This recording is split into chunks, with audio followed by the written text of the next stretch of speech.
really know what they meant. Where it was kind of three stories that I thought maybe kind of like Crash or something. Oh, when yeah. they were talking like that, I was like, oh, so it's going to be kind of, they're all kind of going to be like, intertwined with somehow with each other, something like that. But I enjoyed the way this was set up. It was it's cool to kind of see the different lives of each individual, of each of the main characters, throughout the movie. Like I said, you get to see Gosling before he finds out that he has a kid, and then you get to see that change automatically. Yeah, and how you said it brings layers to the character, and then you see him struggling on how to win her back, or win her and his child, and kind of get the stepdad out of the way, and you see that struggle, and then kind of his last resort was that guy bringing it up. Let's rob a bank. I've done it before. 4 times, but I haven't done it in 12 years or whatever. So let's do it again. And he kind of he's kind of forced into it almost, because he feels like there's no other type of way to provide for his. Not on the fast track. Yeah, because it's all about in the now. And he can't really plan something out to slowly gain money and stuff like that. So he needs that now, so he can kind of impress. I feel like he needed it to impress Eva Mendes, to kind of get her on his side. Exactly. And he even said, we'll take your mom. Cause she's like, what about my mom? What's my mom gonna do? And it's like she can come. She can come too. Whatever. And then she's like, what about Kofi? He's like, no, fuck him, he can stay. And I thought that was really funny. Yeah. That was really funny. It was really quick too. He just automatic, he can stay. He always has that. He makes me wonder. Gosling makes me wonder if he does some of that stuff improv. Yeah. Because he always has those quips in all his movies. You know, like something like in Drive when he's like, "You can have them. Like I still have the money. You can have it if you want. You can go anywhere you want, and I could come with you." If you yeah. Yeah. Like he does things and they're just like, was that written? It makes me wonder, but yeah, I really love that part too. Yeah, and then I enjoyed the structure of the movie. To answer your question, it's kind of fresh, and it's really cool. Take. Yeah, there's not that many movies that are like that. It's innovative. Yes. Filmmaking. Yes, very much. Okay, cool. Yeah. What about you? Have any? Who is your favorite character? Oh, that's out of this movie. I think it's kind of tough. I think you already know. Yeah, okay. Of course. Okay. The GOAT. Yeah, man. And they that's a crazy tracking shot that they open up with. He's in his trailer. Yeah, in the beginning. It's an amazing shot how they do that. I think it's one shot. He's in his trailer and he's playing with his fucking knife, and you see him with his shirt off and he's all like fucking tatted, right? Yeah. His hair bleached. I've never seen him like that. And he's counting his money, and then he gets up. I guess he's like, oh, time to go on. So he gets out. He puts on his shirt. He has this fucking badass jacket, always. He always has this dope ass jackets in all of his movies. All the time, jealous. And the camera follows him, but you don't. Once he leaves the trailer, you don't see his face. You just see his back until he enters the tent of the carnival where he's about to perform. I think what's his group called? Handsome Luke and the Heartthrobs. Yeah, is what they're called. Interestingly enough, and I guess they do crazy fucking bike stunts. Yeah, and the sphere thing. Yeah, they get in this crazy sphere cage, and they kind of circle around each other at dangerous speeds. Up to 3G. I want to know what the guy says. I want to know if that was really done, because it looks very real. It looked real. When I was watching, I was like, oh fuck, something's gonna happen. They're gonna crash or something. I thought that was gonna be something in the movie, and I thought he was gonna crash and get fucked up or something. But it didn't happen. I mean, he was going up He was really going upside down and stuff, which was crazy. Yeah. I enjoyed that shot. That shot was awesome. To answer your question, I think Luke was my favorite character just because there was so much like dimensions to him, you know what I mean? Kind of misunderstood. I think that he realizes that he's not where he should be. Yeah. And he tells that to Romina in the restaurant when he says, I need to be there for my son because my dad wasn't there for me, and look how the fuck I turned out. Yeah.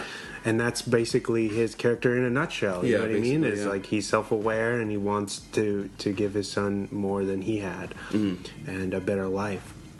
And that plays out in the entire. That's a theme throughout the entire movie to the very, very end. Very impressive stuff. But what was your favorite character, man? I have to say, I'd have to go with you. Yeah. But yeah, I wish his character was in it longer. Yeah. But for the story to play out the way it did, you can understand why he had to die. I think that isn't that his like first real on-screen death that I've seen. I think so. Doesn't he die in that one? Fuck, I can't remember the movie. Something about a dragon or something like that. It's not a dragon in the. God damn it! What's it called? I know in the trailer, I can't remember what he goes to like Bangkok or something to find the person who killed his brother. Only God Forgives. Yes, there you go. Yeah, which I don't know why I thought of a dragon. Nicholas Winding Refn. Does he die? That movie's really weird. Yeah, that's abstract. Yeah. I can't remember if he dies or not. I remember something happening at the end, and me and Alyssa were like, "What the fuck happened?" I was like, "We gotta watch this again." And I was like, "Yeah." I can't remember. I watched it one time, and I can't remember what happens. But maybe someone can tell us. Well, as far as brutal deaths, yeah, that was a good one. Please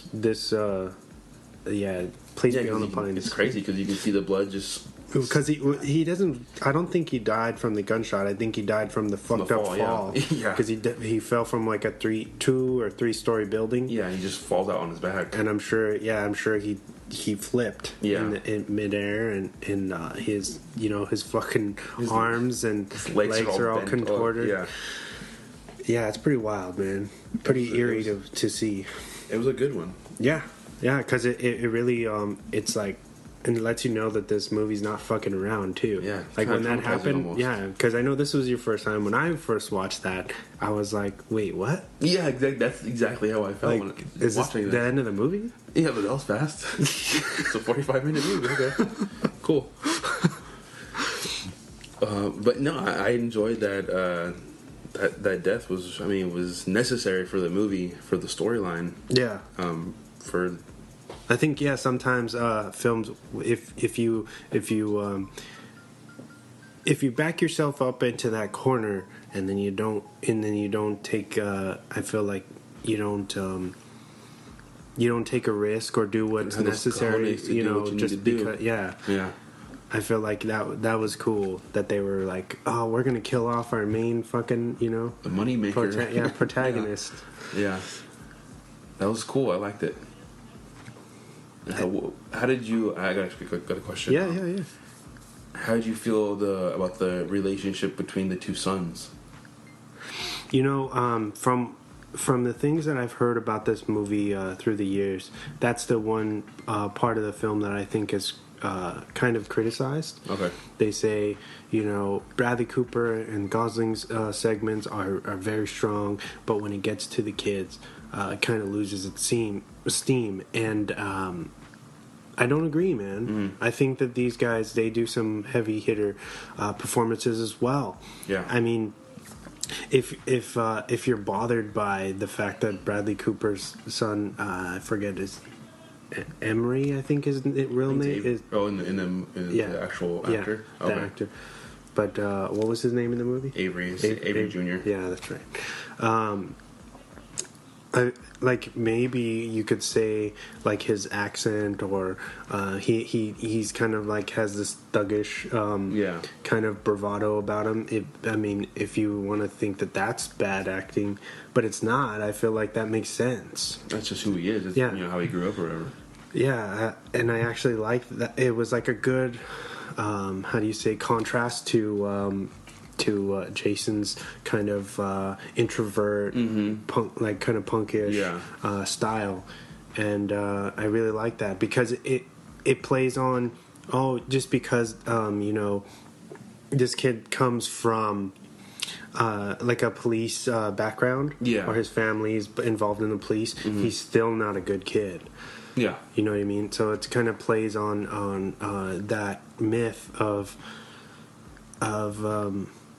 I guess these how do you say I'm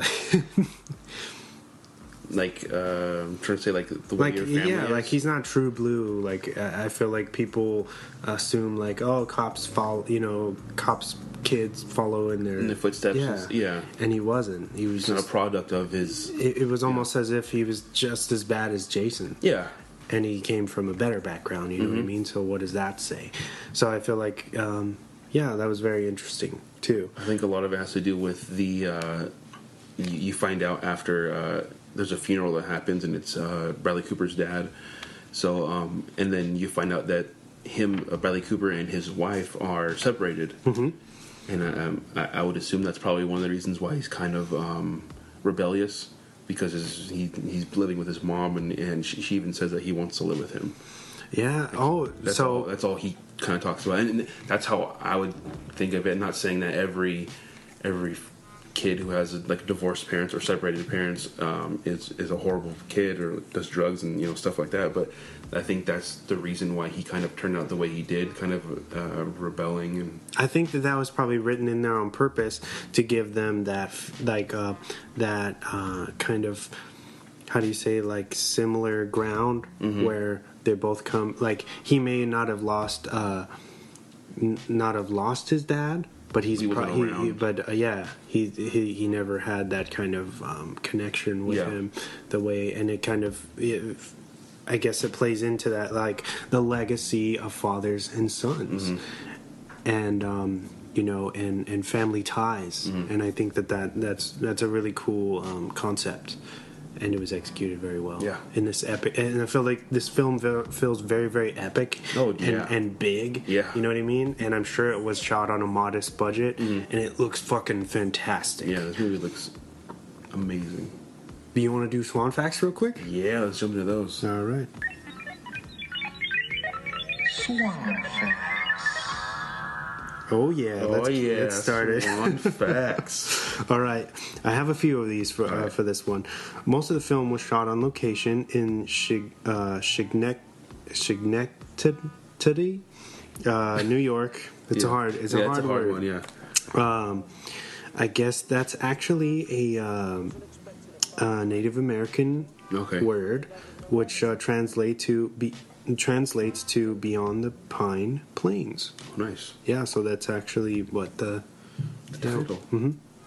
But it's based from an actual place in New York. Cool. The formula for the bank heists ran by Luke and Ben was used in real life by Carl Guggenheim, also known as the Friday Night Robber. He was successful with this formula for over 30 years. Wow. Dang, that's awesome. Yeah. Ryan Gosling stated that all his bank robbery scenes were shot in one take. Oh, yeah, that's nice. You're thinking about it right now. Organic? Yeah, that's awesome. That's why his voice and shit is like... that's what I wanted to bring up, too, because we're kind of rushing through it right now, but when he's, yelling, his voice starts squeaking and cracking. Yeah, it's cracking. And he's like, hurry up, go on. And I feel like it feels real, like that's how people would really rob it, because you're fucking adrenaline. Yeah. You know what I mean? And then even after the first time he does it, he's throwing up in the back of the trailer. Yeah. And he's just, and I think that whole scene was just amazing. The way he acts like he's robbing the bank. Ryan Gosling learned how to ride a motorcycle through Rick Miller, who was responsible for a lot of the stunt work in the Batman franchise. Nice. The dialogue, "If you ride like lightning, you're gonna crash like thunder," was actually completely improvised by Ben Mendelsohn. Wow. That was never in the script. That's an amazing line. That's too. exactly what you think about when you think about this movie now. Yeah. And that wasn't ever written. That's such an amazing line. That's crazy. And I think